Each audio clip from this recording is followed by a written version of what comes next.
You're an agribusiness executive navigating an increasingly competitive market while trying to grow your company. Mergers and acquisitions are pitched as an accelerant to growth, but many M&A deals destroy more value than they create. Welcome to the Pacesetter Pod, where we explore and reveal the perspectives, insights, and approaches for successful mergers and acquisitions. Here's your host, the Integration Pacesetter, Joe Mosier. Hello and welcome to another episode of the Pacesetter Pod. I am your host, Joe Mosier, founder and principal advisor of Mosier Consulting Group. This show is for leaders of small to middle market food and agribusiness firms that are looking for an edge in executing strategy and mergers and acquisitions to profitably grow their business. The topics we dig into on the show are core to our business at Mosier Consulting Group. Every day we work with executives, owners, and boards of directors of client companies to help de-risk strategy and M&A through better execution that drives superior results. I'm really excited to have you with us here today and hope this will be content that is useful, relevant, and applicable to you.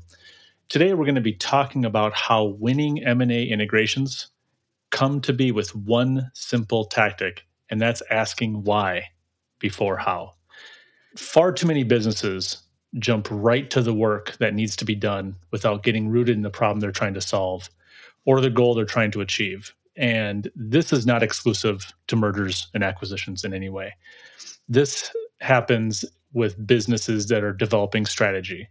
This occurs in business planning. This is rampant in setting departmental objectives or even crafting individual personal performance goals, just managing projects. And so today I really want to talk about how asking why before how can set you up for integration success. Specifically, we'll talk about the why of your M&A deal and how that is everything to later integration success. We'll talk about the types of M&A integrations most commonly seen in food and agribusiness. And we'll talk about how you can determine your M&A integration type. So let's get started. Knowing your why is absolutely essential to succeed in mergers and acquisitions, particularly when it comes to the integration phase. But at the same time, why is so very easy to overlook and to undervalue. This is such a simple and seemingly obvious step in the mergers and acquisitions process, and yet it gets overlooked on a routine basis.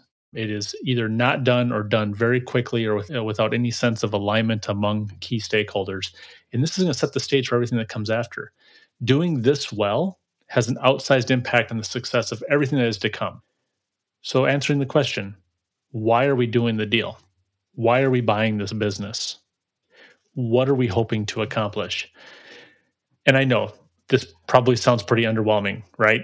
I mean, who wouldn't have a crisp, clear response, locked and loaded the moment you ask, particularly when you're coming out of the initial negotiations and letter of intent signing process. So this is definitely not going to sound like an epiphany, but I can tell you from experience, it does not happen often enough, if at all.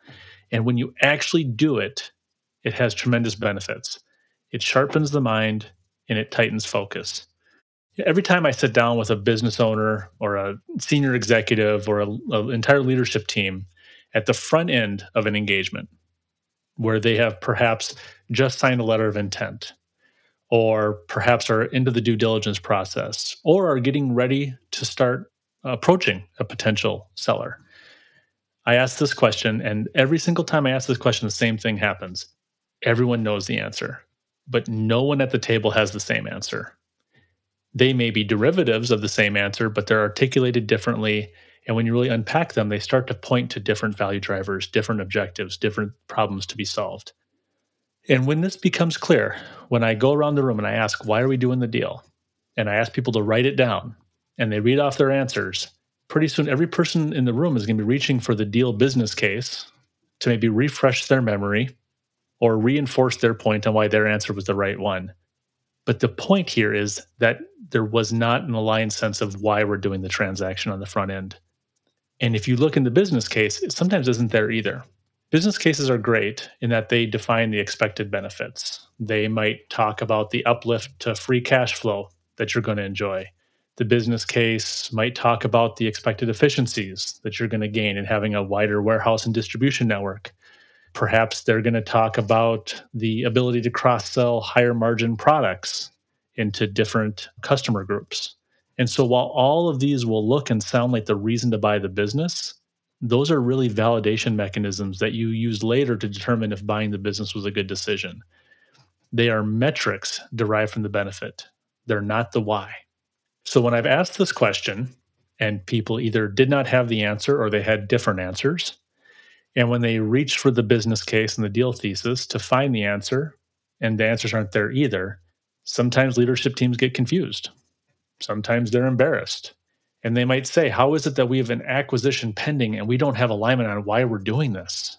And my response is always that while it might be unfortunate that you haven't defined it yet, the good news is that it is on the table now. And we have an opportunity to get centered and get aligned now. If we let the slippage continue, impact won't be unfortunate. It'll be traumatic. And why is it traumatic? Because if you don't have a unified view on why you're doing the deal, you face very low odds of getting integration right. And if the integration fails, the deal fails. And if the deal fails, then the consequences long-term are catastrophic.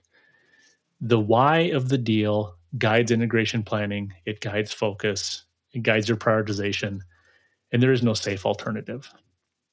So I'd like to move into the second part of the episode for today, and that's talking about the types of acquisitions.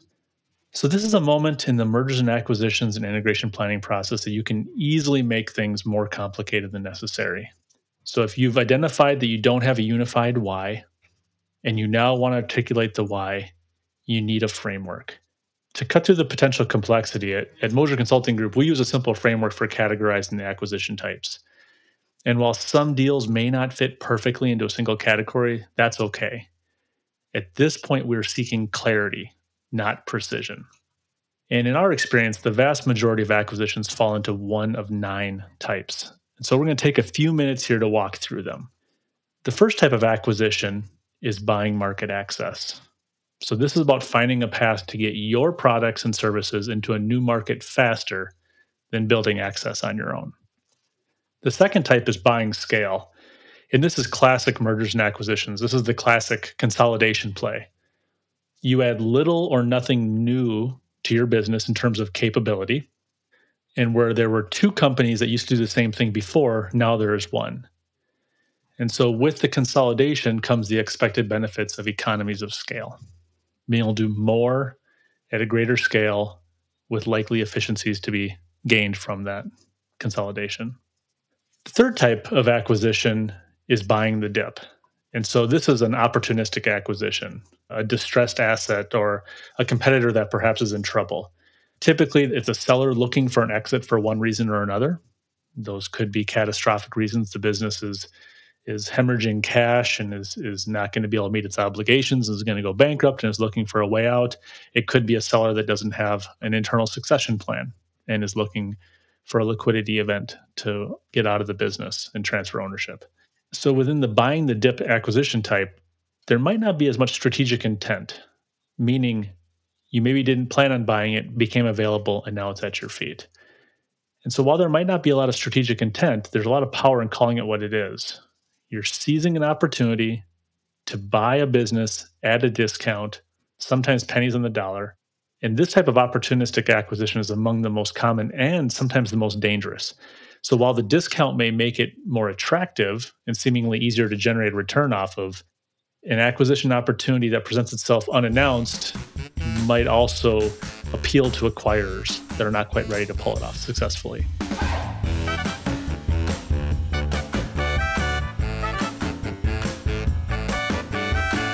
Poorly executed mergers and acquisitions destroy more value than they create. They can set your company back years. To defend your firm's position in the marketplace, you need access to the leading practices that unlock the greater potential of your people, processes, and systems. If you are undertaking a company transformation or pursuing an acquisition as a vehicle to grow, set up a call with Joe by visiting www.mosercg.com. The fourth type is buying capacity balance. And these happen in response to a segment of the supply chain that has overbuilt capacity. And when you have overbuilt capacity, that tends to crush margins and makes the entire business segment less profitable. And so these acquisitions look to rationalize capacity to the actual market needs to bring supply and demand factors back into balance and eventually to regain positive margins. Number 5 is less common in agribusiness historically, but it's worth mentioning here, and that is buying the know-how. This is an acquisition that's focused on the people in the business and their experience, maybe their technical knowledge, their networks, their relationships, or it can be focused on buying new cutting-edge intellectual property. As the ag tech sector continues to accelerate in its evolution and maturity, this is a natural place to expect more buying the know-how deals. Number 6 is buying unrealized potential. And here you're buying a business that is, in your point of view, long on potential but short on performance. So this could be a business that has well-built but poorly run facilities. And you believe that you have the execution chops, the talent, the processes, the experience to come in and run that business better and to unlock that potential. Or perhaps you have the right team is in place, but they lack the resources to execute. The business is cash strapped and it's not giving capable, talented people the oxygen for growth that they need to succeed. Or maybe you don't even like what they do, but you covet the ground they stand on. And so here the goal is to improve the performance of the company that you're buying, as you're certain that there's captive value in that business that you can set free and that it'll fall straight to the bottom line. Number 7 is buying transformation. And this is often done to prod your company into a new direction. This could be something like a feed manufacturer buying a logistics business and a fleet of trucks so that you have better handle and better reliability in how you ship to your customers, how you arrange delivery from your suppliers, how you do internal transfers between your facilities. Or this could be a commodity handler that's buying a processor or a packer or a distributor that's looking to move further down the value chain into consumer packaged goods. Buying transformation deals are big, bold bets in the future. So that's number 7. The final 2 are interesting, but they're historically less common for small and middle market agribusiness firms, so I'm just going to cover them briefly. The first of that is buying a platform. And buying a platform is really a beachhead strategy that we often see used by private equity, where they're looking to enter a new market. So the buying a platform play is really trying to establish yourself in the market, get the business running efficient, and then look for add-on acquisitions to extend the footprint. The 9th and final one is buying the cash flow. And in this scenario, it's the target business is well run, it generates healthy free cash flow, and that in turn makes it very attractive to investors. And so in this scenario, you're buying the business and largely leaving it alone as long as it continues to throw off cash. So there you have it. There's 9 different acquisition types from which to choose. So as you're defining your why, we recommend to our clients that they consider if that deal is a buying market access, buying scale, buy the dip, buying capacity balance, buying know-how, buying unrealized potential, or buying transformation. Or potentially, though less likely, buying a platform or buying the cash flow. And so now this brings us to the final topic that I want to talk about today is why is the why of your deal so important? The why of the deal signals and communicates really the strategy and the rationale for why you're pursuing the transaction in the first place. And from here, by defining your why, you're able to define all the benefits you expect to receive and the metrics that you'll use to measure how you did. And from that, you're better equipped to make smart decisions around how you're going to focus your integration efforts. So if you think about it this way, understanding your why is the gatekeeper to defining how and then doing it well. In my work, in our work with businesses, as we scope out integration plans and define the specific tactical focus areas, objectives, and activities are going to take place, it's really important to know if you're buying the business to offer the same products in new places, if you're buying the business to bring new insights or proprietary information into your processes, if you're buying the business to extend your commercial enterprise into a new or transformational way, or if you simply bought it as a cash cow that it can generate cash to fund other investments. I said earlier that we're seeking clarity over precision when defining why. And to expand upon that theme, when you create clarity around your why, it enables you to become more precise in defining how. So a couple of things on this. It can seem very easy on the surface to know how to select your acquisition type from the 9 categories that I provided. It seems very easy, right? You just focus and select one. The challenge is you can only select one. And I can promise you that in 99% of the cases, you and your team are going to struggle with this because no acquisition fits cleanly into just one category. There's always going to be secondary or residual benefits that are going to tip into other types. But you can only pick one. And that might sound like a strange hill for me to die on, but you'll be thankful later that you did that. When you assign multiple labels to your acquisition, the immediate benefit is you feel comfortable. And that's because it puts off making that single definitive choice. And because you've put off that choice, as a result, it also feels a little bit safer. I've also seen in some cases where being able to articulate how this one acquisition fits into 5 different acquisition categories, it somehow paints a picture that the perceived value of this deal is so high because it hits on multiple different types of benefits that it's going to deliver. And so while it may be true that the benefits of your specific merger or acquisition don't fall into one bucket, those are the benefits. The reason you're doing the deal needs to fall into one. When you sign multiple types, you're not more broadly defining the strategic fit of the deal, you're diluting focus. And you need to focus on why so that we can then focus on how. Any layering you do here is going to simply increase integration complexity later. So what should you do if you get stuck? I've worked with many leadership teams, many owners who either sitting alone or sitting as a group are unable to reach consensus on this exercise. And if you can't reach consensus, if you can't reach alignment, the thing to do is to take a step back. And that step back hurts, but trust me, it's a gift. Failing to get this right now in the process is going to make it very hard for you to get many more things right later on in integration. So when leadership teams get stuck, I pose these kinds of questions. What does this deal enable you to do that wouldn't otherwise be possible? Or what problem does this transaction help you solve? Or where did the idea of pursuing this transaction originate? What was the genesis, the kernel of the idea that brought you here? And in my experience, taking a moment to step back and work through these questions will help in the majority of cases.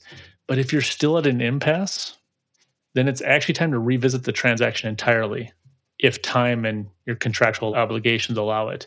If you don't know why you're doing the deal, you're not going to be able to reliably know what you want to get out of it. And if you don't know what you want to get out of it, you probably shouldn't be doing it in the first place. When it comes to mergers and acquisitions, the stakes are far too high, and there's no amount of integration planning and execution that's going to stand in for answers to these questions. So let's recap what we covered today. Winning M&A integrations ask why, then they ask how. M&A integrations can be categorized into one of 9 categories, and getting clear-eyed on why is going to better equip you to succeed later on at defining how. So thank you for joining us today. Next time, we're going to explore an often overlooked question in M&A integrations, and that is, who are we creating value for? And I'll be sharing a framework to help you put the most important stakeholder you have at the center of your integration planning process. That's your customer. So that's all for this installment of the Pacesetter Pod. If you like what you heard, I invite you to follow me, Joe Mosier, and the Mosier Consulting Group on LinkedIn, where we regularly post ideas, observations, and reflections to help you win at executing strategy and M&A in your business. You can also get in touch by visiting us on our website at mosiercg.com. And of course, if you like what you heard, please hit subscribe on your podcast player to ensure you don't miss any of our upcoming episodes. I appreciate you being here today. I hope you enjoyed it. Thanks for listening, and have a safe day. This is thepodcastfactory.com.